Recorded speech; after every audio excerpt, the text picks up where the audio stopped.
They call him Sitin, the man of legends.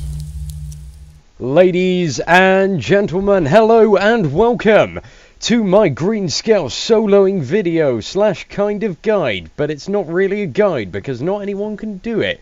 Just clerics who have a druid spec and really good gear. When I say really good gear, I mean my cleric at the moment is pretty much half raid tier 1 geared with an almost full best in slot sigil, so that's the kind of gear you need to have to kill Greenscale solo. I'm also I pretty much pulled out all the stops for this fight as well, because the enrage timer and the amount of hit points this bad boy has is just so bloody tight. So tight. I'm using relic power stones, relic vials, feast, everything I can just to get that little bit more DPS, because I was trying this for probably about 2.5 hours, just adjusting my tactics, getting the strategy right to make sure that I could meet the enrage timer. And let me tell you, ladies and gentlemen, this fight, if you want to solo it, is a really good challenge. It's really good fun, but it is perfectly doable if you do have the right gear. Now, Phase 1 of Greenscale, you want to use your tank pet to tank and spank. As you noticed, probably, I got aggro at the beginning. That is going to happen, and the pet will build up more and more aggro over time, and you'll just have to wait for him to get aggro. But Greenscale, you can take a few hits with him and use your 50% damage reduction cooldown to survive long enough to be able to withstand a few breaths. Now, as soon as the ads come up, you want to AoE like crazy, but also keep an eye on your Fey Mimcry. Whenever that is up, then you want to use that double time and quickly nuke down the healer. And also keep your eye on the healer constantly and interrupt him or her. I believe it's kind of a boggling, it's kind of mixed territory. It could be a him, it could be a her. Nobody knows, ladies and gentlemen. Probably said that a bit too many times. But regardless of which, you want to nuke that down and then just AoE the shiznit out of everything else in the encounter. Now, you're still going to need to stay inside the bubble, but use this time to nuke the boss from range and get a bit of mana back. And use a health potion as well. As you noticed, I am really pulling out all the stops. I've got health potions, mana potions galore, every other rift consumable that I'm using off cooldown. So pretty much I threw everything at this giant green monster, and he eventually managed to tumble. Spoiler alert, sorry guys, might ruin the video for you, but he does die at the end. Anyway, so this goes into the second phase. Now, on the ground there's going to be something that is really annoying, which are little pollen bulbs that will spawn, and they will knock you back. You want to try and just run through the other side of the boss to avoid these, but sometimes I got a bit derpy and didn't run, or sort of awkwardly angled it in the middle of the boss, so that I couldn't really run anywhere without getting knocked back like there. So you want to try and stand on the edge of his hitbox to avoid getting knocked back, so you can just run through the other side. Now this once again is a straight up nuke phase until the lovely 50%, which Greenscale will soar into the air again for yet again another air phase. Now, just a reminder, the pet is really good for tanking. Just don't get in front of the boss yourself, because if you start to take that breath, and if you take sort of more than 1 or 2 breaths, then you'll get to a point where you're not very healable. And also bear in mind, the 61 druid spec does not have that much self-healing in it, so it's going to take a while for it to heal up anyway, which you could risk once again dying.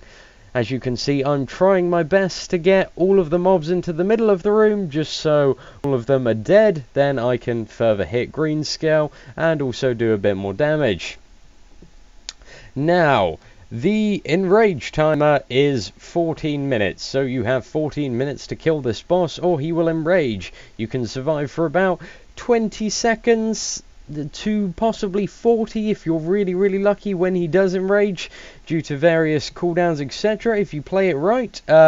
Luckily I had pretty much spent so much time mastering my tactic for this fight that wasn't really too much of an issue. I think the kill time on this boss, even though it's sped up, was actually 13 minutes and 45 seconds. So 15 seconds off that dreaded enrage, and probably about 1 minute in the time. As you can see, sometimes he gets into awkward positions, so if you quickly put your pet on passive and then run to the middle of the room or any other position that looks convenient, then you can in fact reposition him so he is less awkward and against the wall. But during the last phase, whatever you do not want to do that for reasons that I'm going to explain in a minute. So if you look at the moment, the tanking pet is currently standing a fair bit in front of the boss if you look at his position in regards to the head.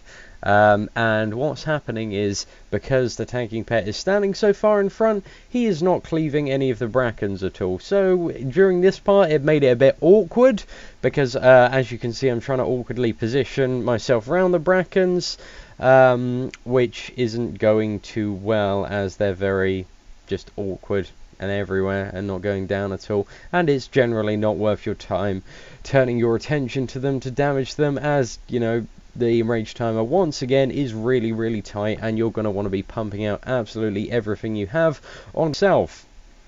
Now, as you can see, I have quite a host of brackens, which made the last phase extremely awkward in regards to actually positioning, which you're about to see with the mobs. So I decided it's not worth running through all those brackens. What I'm going to do is I'm going to head straight to where the mobs are spawning and get the most DPS on them I can. So as you can see, AoEing them down. And what has happened is my pet is about to take aggro, but he's going to be gently punted back and punted again into the brackens, which are going to drain mana if I go in them. And mana is really tight and annoying in Druid. There needs to be more done to address mana regeneration. People are experiencing these problems, and it's not helping. It's not good at all. I probably had to use about 6 mana pots in this video, or 5, depending on what they were, and I had to spam my mana for health ability a lot. So there are some serious problems in regards to Druids and mana.